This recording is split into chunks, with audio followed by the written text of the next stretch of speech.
اللہ تعالیٰ فرماتے ہیں کہ آپ کہہ دیجئے کہ من کان یرید العزت فإن العزت للہ جمیعا، عزت چاہتے ہو تو عزت ساری کی ساری صرف اللہ کے لیے۔ اللہ کا راستہ چھوڑ کر اور اللہ کے رسول کا راستہ چھوڑ کر، اللہ کے رسول کی تہذیب چھوڑ کر، آپ کا لباس چھوڑ کر، آپ کا طرز زندگی چھوڑ کر ہم کبھی عزت پا نہیں سکتے۔ ہماری عزت اگر ہے تو صرف اور صرف اللہ رسول کی زندگی میں ہے۔ ایک جگہ قرآن کریم نے کہا ہے کہ وَإِذَا قِيلَ لَهُ اتَّقِ اللَّهَ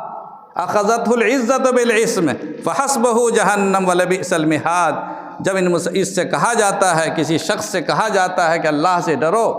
تقوی کی زندگی اختیار کرو،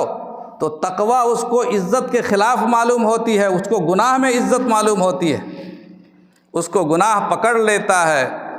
گناہ والی عزت اسے پکڑ لیتی ہے، اور وہ کہتا ہے کہ نہیں میں تو گناہ ہی کروں گا، گناہ میں میری جو عزت اور سربلندی ہے، گناہ کرنے سے میرا جو سر اونچا ہوتا ہے، میں اس ڈریس میں جتنا اچھا لگتا ہوں اور مجھے لوگ عزت کی نگاہ سے دیکھتے ہیں، وہ اللہ اور اللہ کے رسول کے لباس میں وہ عزت نہیں ہے۔ اللہ فرماتا ہے کہ فحسبہ جہنم، اس کا ٹھکانہ جہنم ہے، اور بدترین ٹھکانہ۔ یہی فرق ہے جو آج ہم مسلمان ذلیل ہیں۔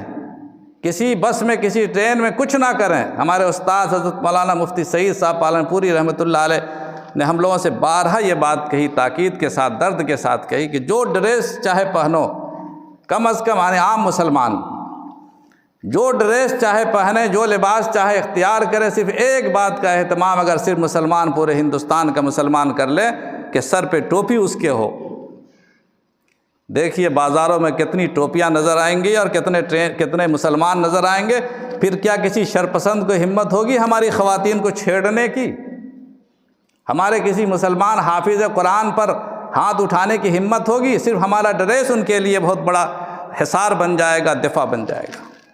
لوگوں نے اپنی تہذیب کو چھوڑا، عزت کا معیار بدلا۔ اللہ اور اللہ کے رسول کے نام کے ساتھ جو ہمیں عزت حاصل ہے، جو افتخار حاصل ہے، اس یقین پر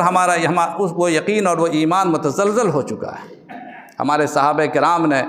وہ معیار پیش کیا تھا، وہ ہمیشہ ہر جگہ کہتے تھے ہم اللہ کے رسول سے نسبت رکھتے ہیں، کوئی پرواہ نہیں ہوتی تو لوگ کیا کہیں گے،